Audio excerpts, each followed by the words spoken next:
Hello guys! Hello! Para to sa lahat ng Libra. Libra, welcome dito sa aking channel, Kapalaran 888. Welcome guys.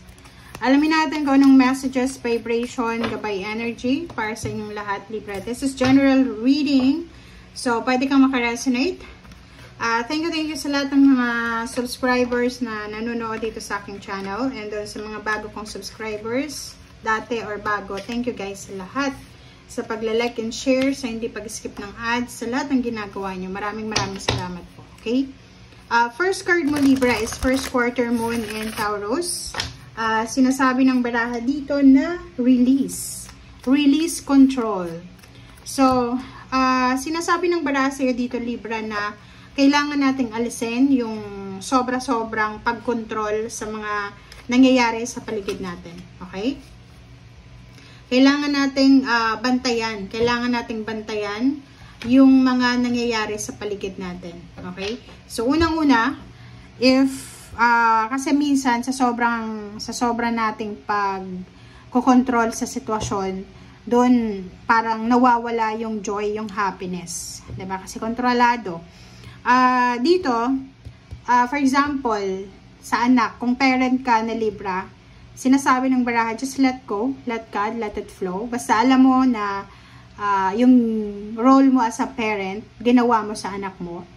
And yung decision making, minsan, kailangan nating medyo lawakan yung ating isip para sa mga anak natin, kung may anak tayo.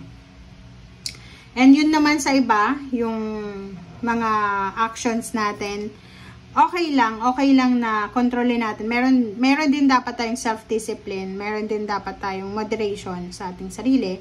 But, hindi sa lahat ng bagay, kontrolado. Okay? Minsan, sa ibang bagay, ang kailangan lang natin kontrolin, yung ating emotion. 'Di ba? So, kung may mga taong ayaw sa atin, hayaan mo na.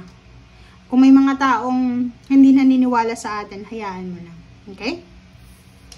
So, Libra, release your past, release control of your past, and then focus sa current happiness, focus sa bagay na posibleng nakakapagbigay sa atin ng kaligayahan. Okay? So, kung ano yung parang rason kung bakit tayo masaya or maligaya, doon tayo mag-focus. Okay?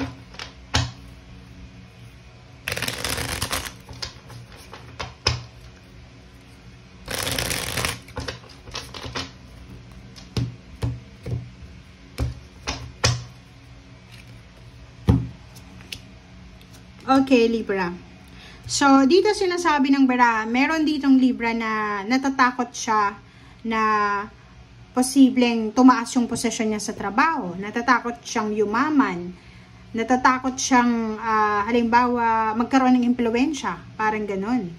And meron din ditong Libra na natatakot siya na siguro ilang taon na siya sa trabaho or sa negosyo, wala pa ring improvement, wala pa ring development. So, medyo natatakot siya kung babalik pa ba yung power, yung empowerment, yung strength na meron siya dati.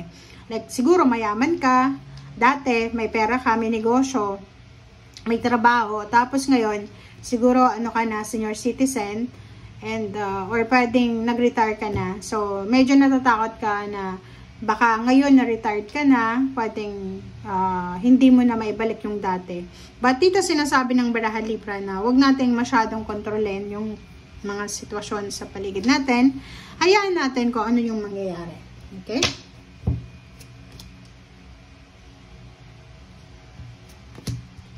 Okay. So, meron tayo ditong 3 cards. Merong 2 of Pentacles and the Tower.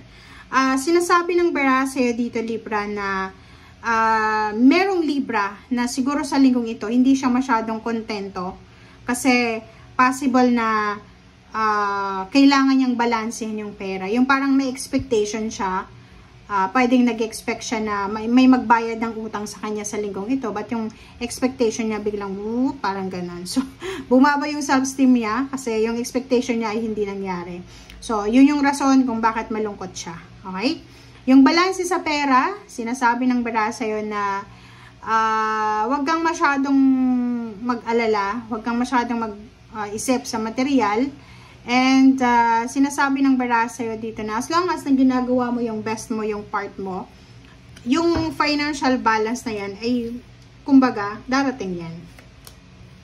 Okay, so dito sinasabi ng baraha na merong Libra na siguro dati nakafocus siya sa pagsisave ng pera, pag-iipon ng pera, pagtitipid, parang ganon. But now, nakikita ko sa'yo dito na wala na eh. Diba parang sinasabi mo na, tapos na ako dyan sa pag-iipon na yan. Kailangan ko nang i-enjoy yung sarili ko. Kailangan ko nang bilhin kung ano yung mga bagay-bagay na gusto kong bilhin. Okay?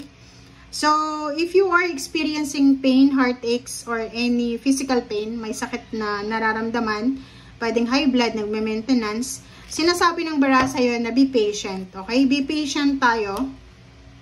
Dahil, lahat yan na pinagdadaanan mo sa ngayon, Libra, lahat ng tinatrabaho natin, lahat ng sinasacrifice natin, if sobra-sobra yung patience na inilalagay natin dyan, sinasabi ng barahan na matatapos at matatapos yan sa tamang panahon. So, nandito yung Ten of Swords. Yung Ten of Swords ay parang sinasabi sa'yo na lahat ng mga pinagdaanan mong sigalot sa buhay, pain, heartaches, resentments, or yung mga hardships natin sa buhay, meron yan na kapalit. Meron yun na kapalit. Or sinasabi sa'yo na ano man ang pinagdadaanan ng mga tao sa ngayon, hindi yan yung final na decision, final na result, hindi yan. Kasi wala pa tayo doon sa final destination, di ba? So, kung yung pera yung problema, Libra, kung nahihirapan kang balansehin, nahihirapan kang i-manage yung pera, nahihirapan kang mag-ipon, sinasabi ng baraha sa'yo na just let go, let God. Kasi the more na kinokontrol natin yung sitwasyon, the more na hindi yan papaborsahan sa atin. Pero once na nilet go mo siya, mararamdaman mo na, wow, para siyang para siyang tawag dyan, yung parang sumunod sa flow lang. 'Di ba? Ganun eh, 'di ba? Yung parang halimbawa, naghihintay ka ng trabaho, tapos nung time na give up mo na, tsaka may nag-offer sa'yo, parang ganun. So, napakahirap gawin ito, lalo na sa mga Libra na breadwinner or mga Libra na siya yung talagang nagmamanage ng family funds or yung ikaw lang yung may trabaho sa pamilya. But, sinasabi ng baraha sa'yo na enjoy mo na yung life mo, 'di ba? Kahit anong edad, anong age bracket ka, kailangan mong i-enjoy kung ano yung dapat i-enjoy sa'yo. Okay? So, wag masyadong magtipid, wag masyadong tipirin ang sarili, yung pagkain, yung mga gusto mong mangyari sa buhay mo. Kasi deserve mo yan. Okay? Thank you guys for watching.